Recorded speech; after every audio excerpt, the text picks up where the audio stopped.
Você já conheceu alguém que parecia ter tudo sob controle, mas que por dentro travava uma batalha que ninguém imaginava? Pois é assim que começa a história de Marina, 33 anos, moradora de Porto Alegre e considerada por muitos a mulher mais equilibrada, elegante e competente da agência de marketing onde trabalhava. Sempre impecável, sempre sorrindo, sempre pronta para resolver qualquer problema. Pelo menos, era isso que todos acreditavam. Mas existe um tipo de dor que não grita, ela sussurra. Um tipo de fraqueza que não quebra por fora, corrói por dentro. E Marina carregava exatamente esse tipo de sombra. Tudo começou no dia em que Bianca entrou na empresa. Jovem, talentosa, criativa, naturalmente querida. Em poucas semanas, já ganhava elogios, oportunidades e olhares de admiração que antes pertenciam a Marina.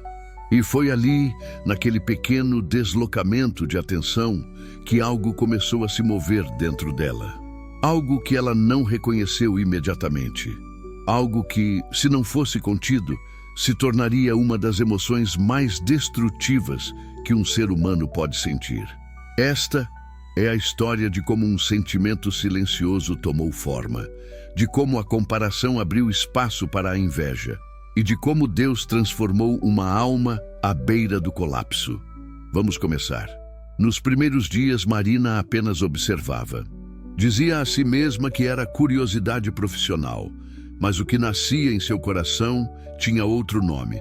Cada gesto de Bianca chamava sua atenção. A forma leve como ela apresentava ideias, o jeito espontâneo de conversar com todos, a criatividade que parecia fluir sem esforço. Marina começou a notar detalhes que ninguém mais via.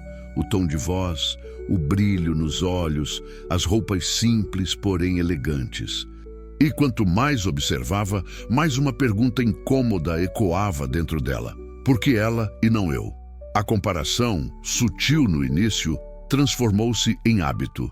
Marina chegava em casa pensando em Bianca. Acordava lembrando das reuniões do dia anterior. Cada elogio que a novata recebia era como um arranhão invisível em sua autoestima. Ali, naquele início quase imperceptível, a inveja dava seus primeiros passos. Silenciosa, insistente, faminta. Com o passar das semanas, a comparação dentro de Marina começou a mudar de forma. Já não era apenas observação, era vigilância. Tudo em Bianca parecia irritá-la e fasciná-la ao mesmo tempo. Foi então que surgiram os primeiros comportamentos tóxicos. Marina começou com elogios que soavam gentis, mas carregavam veneno por dentro. Bianca, que apresentação boa para alguém tão nova. Pequenas farpas, sempre disfarçadas de simpatia. Depois disso, algo ainda mais estranho começou a acontecer. Marina, quase sem perceber, passou a imitar Bianca. O jeito de prender o cabelo, o estilo das blusas, até o tipo de caderno que ela usava nas reuniões. A cada cópia, sentia uma mistura de poder e vergonha, como se estivesse preenchendo um vazio que só aumentava. Era como se uma sombra estivesse crescendo atrás dela. Uma sombra moldada pela inveja, silenciosa, porém cada vez mais dominante. Quando a imitação já não trazia mais a sensação de alívio, Marina deu um passo mais fundo na escuridão que vinha cultivando. A inveja, agora sólida, começou a ditar suas ações.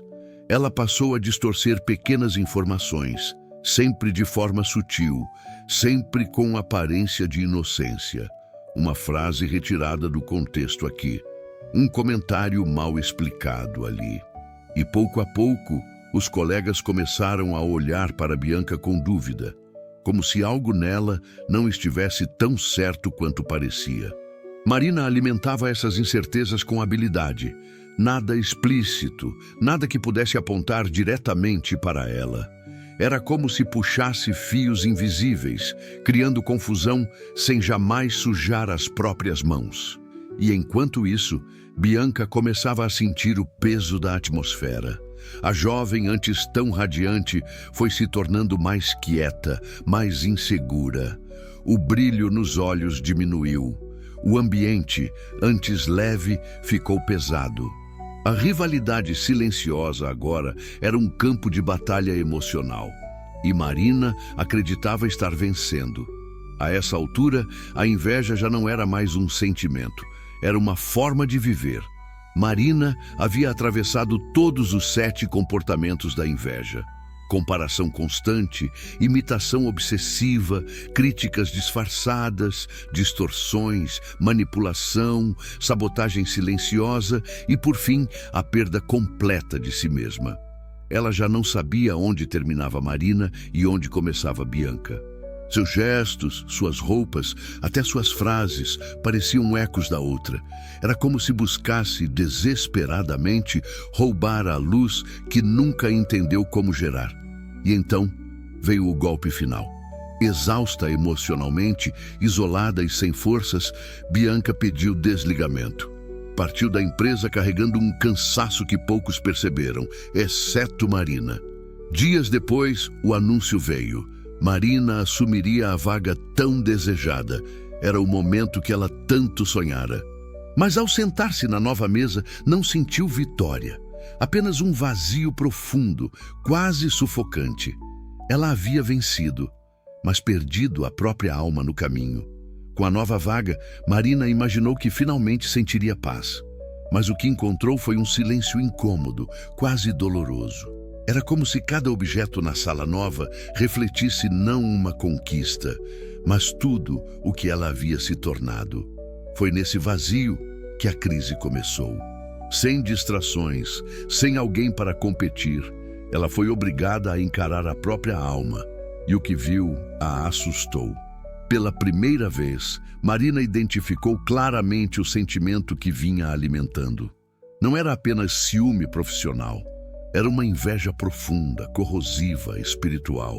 Ela percebeu que esse buraco dentro dela não tinha nascido com Bianca, mas com a distância que ela mesma criara de Deus.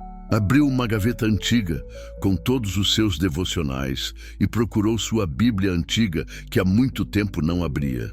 Cada passo dado na escuridão havia sido consequência dessa ausência.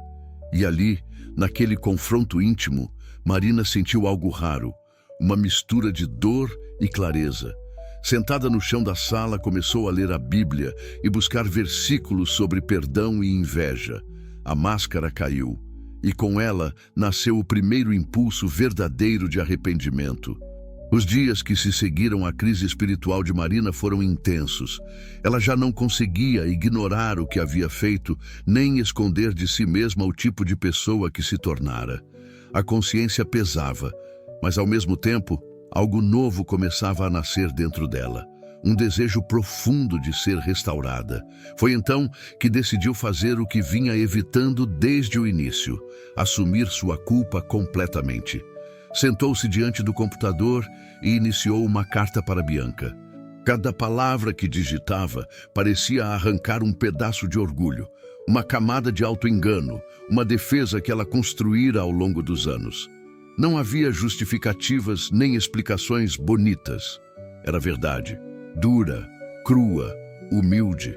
Marina descreveu seus sentimentos, suas comparações, seus atos, suas sombras.